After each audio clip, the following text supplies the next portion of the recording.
All right, traders, good afternoon. This is Christian from Hertz Tribeca Trade Group, and it is Thursday, August 20th. And real nice day for the growth names today. Very exciting day to participate. You had something that we haven't had in a while, which is basically a nice trending day in growth and especially tech software. Really strong area of the market.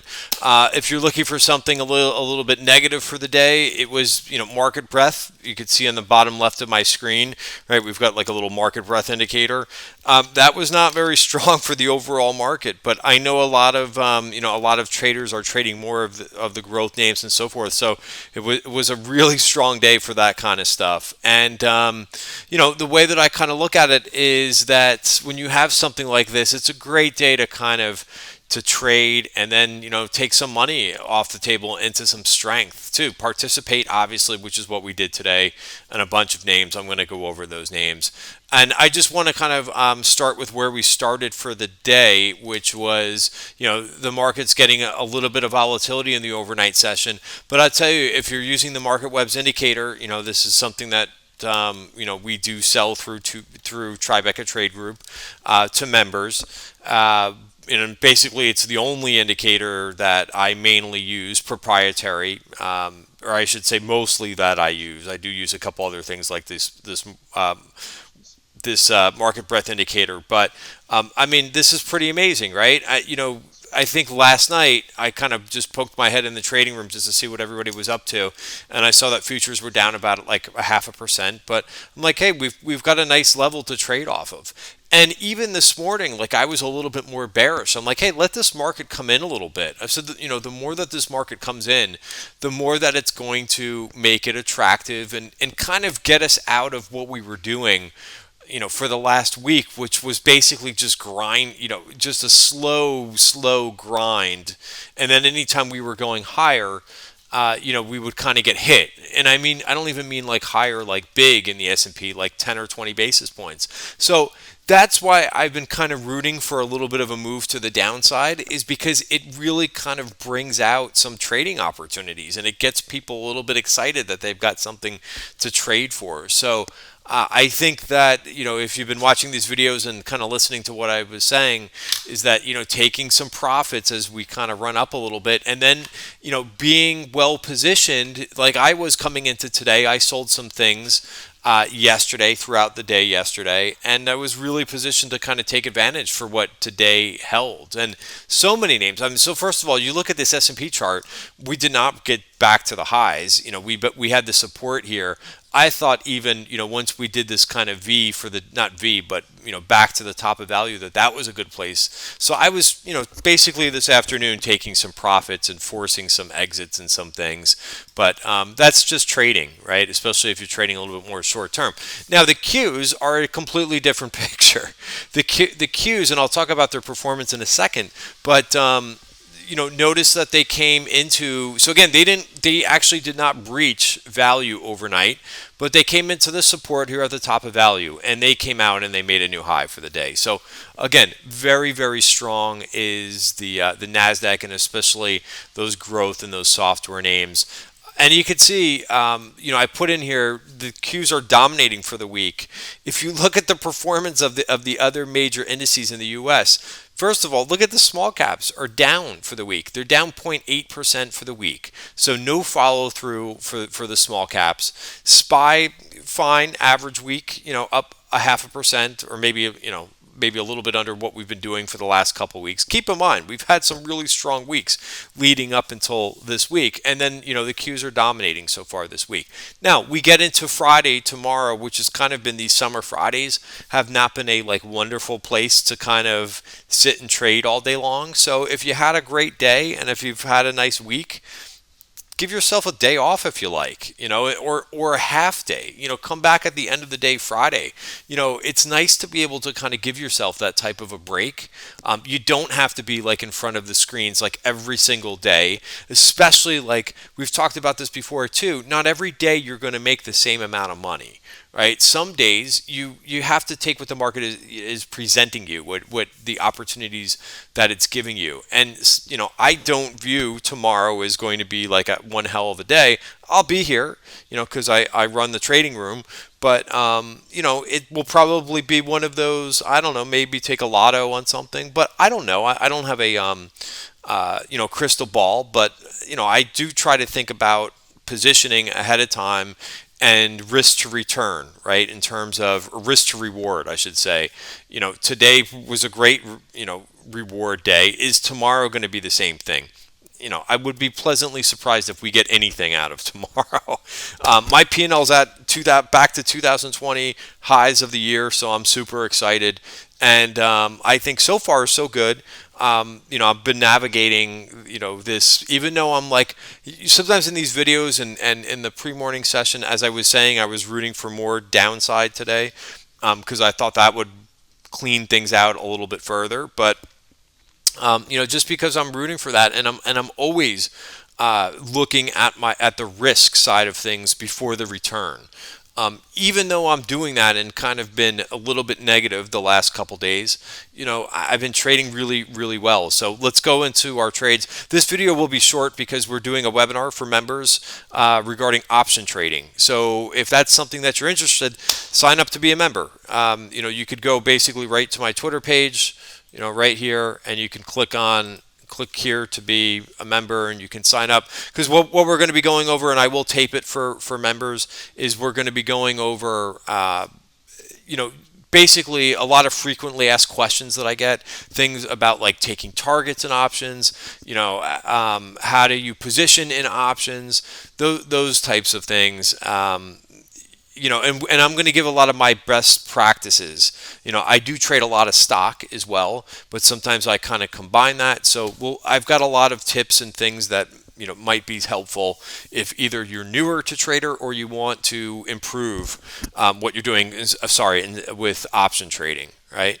So again, and I also like to go over a lot of the things that get thrown around on Twitter, right, that are kind of misconceptions, right? I've been trading options for a while now, so I know the ins and outs. I know when people are exaggerating things on them, right? And I know that we hear things on financial media about trading options, and they scrambled into this name and that name, and I'll talk about how you can kind of position for some of those things, but you don't have to follow every single thing.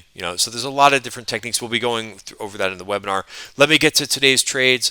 Autodesk, this is something that I've been watching, right? They report earnings next week. I think we got pretty close to a breakout brewing.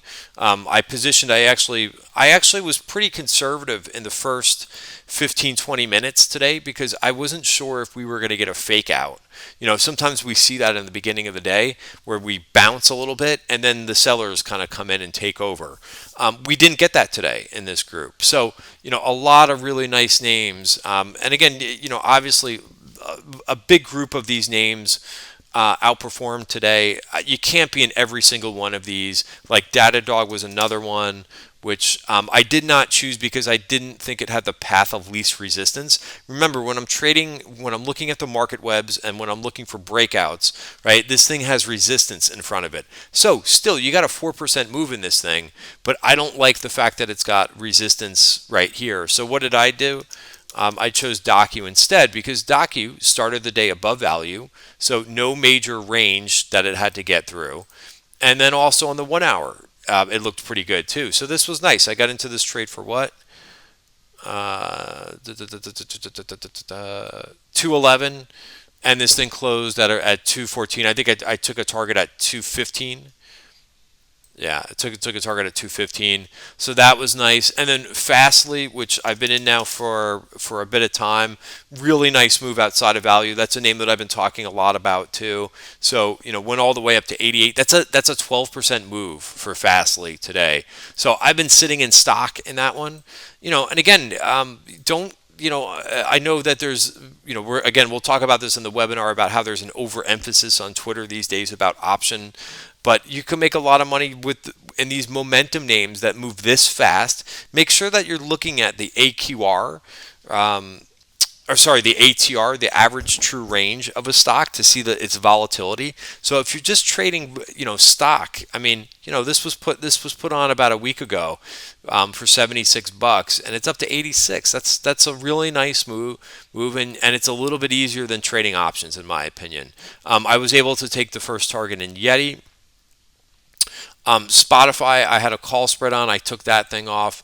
PayPal, right? We talked about Square this morning too. Square has just been unbelievable. I own Square in the tactical portfolio, so basically almost back out to 52-week highs. But this whole group, right? I mean, PayPal, I think this thing gets back to 52-week highs as well. So that's why I got in this. Again, took a target into today's strength. I don't know why it's selling off here a little bit, but that's why you take a target. I did that at the end of the day, 197 for this one. Let's see what else. So Autodesk, so this trade that I added to an Autodesk for 580, I was able to get a target for Autodesk at $10. Right, so this was not my average price, but my average price was about $7 for this. And then what I did is I rolled the position. Right, we'll talk about that in the webinar too. Rolling option positions too. Right, like the professional big boy and girl traders, the big institutions, what we see them do a lot is rolling their option positions. So we'll talk about that in the webinar. Visa and MasterCard, speaking of this particular group, really strong. Visa closed on the highs. A lot of option positioning in this one. Remember, this took out a VPOC yesterday. I don't think this thing is done. I'm still in it. MasterCard, I don't want to be all in this group, so I took off the MasterCard trade that I put on yesterday. So MasterCard out at $10, in at 860. What else? I think we got a couple. Shop. I put on a little bit of a call spread today for Shop because the options are expensive. So another winner there. So really nice. And then ServiceNow. Finally, you had to be a little bit patient with this one, just to kind of sit. And again, that's why I don't mind sitting in stock, especially when a stock is not moving that much. You be patient as possible, because there was no sell signal on this thing, and out to 52-week highs. Now we'll see what this thing, if this thing can really, trade higher once it's now out of that consolidation, right? So hopefully that's just the first step that we're seeing. Nvidia, the trade that we talked about yesterday, huge, real nice winner in this one. I bought back the short put spread and the short call spread for nice profits there. Again, I like to sell premium on earnings, right? That's the high probability trade, and that worked really, really nicely on for Nvidia for the earnings trade as well. So this was a monster day, and very pleased how it went. Still wearing some things, of course, in my short-term account, but again, making sure that I'm taking targets in a lot of things, and taking off some short-term trades. Right, anything that when I feel like we've had a day like this where I'm hitting on multiple trades, I like to just completely just reset and get out of all my short-term exposure, and then hang into some positions that I really like. There is some nice call buying, by the way. It's at the end of the day in names like Spotify, which I think can go even higher, even though I'm out of this trade. Also, Crowd saw some calls right at the end of the day as this thing, maybe after, this thing made a monster move. That's kind of what you want to see. Once you go through value like this, you want to see a power candle here. Even though this is not on strong volume, it hasn't been strong volume, right? The other thing, by the way, the whole thing with volume, right? I think that it's a little bit of a misconception with volume. People always like to look for strong volume. I could tell you, strong volume usually happens on sell-offs, right? And you can go back and you could look at the indices. I'm not going to do that now for you in this video, but go back and look at the indices, right? When there's big volume, that's when there's selling pressure. So just keep that in mind. I know that that has a misconception. Again, you could see the big volume. There's always big volume on the big red bars, right? On the big green bars, there's not so much volume, right? Even though this is nice, a little bit nicer volume on the breakout. But guys, that's just how it works. Adobe was another one that we've been talking about. again, out to new highs. So don't be concerned that it's not big volume. Again, the big volume happens on the sell-off days. All right, guys, thanks for watching, and hope to see you in the webinar that starts in about a half hour.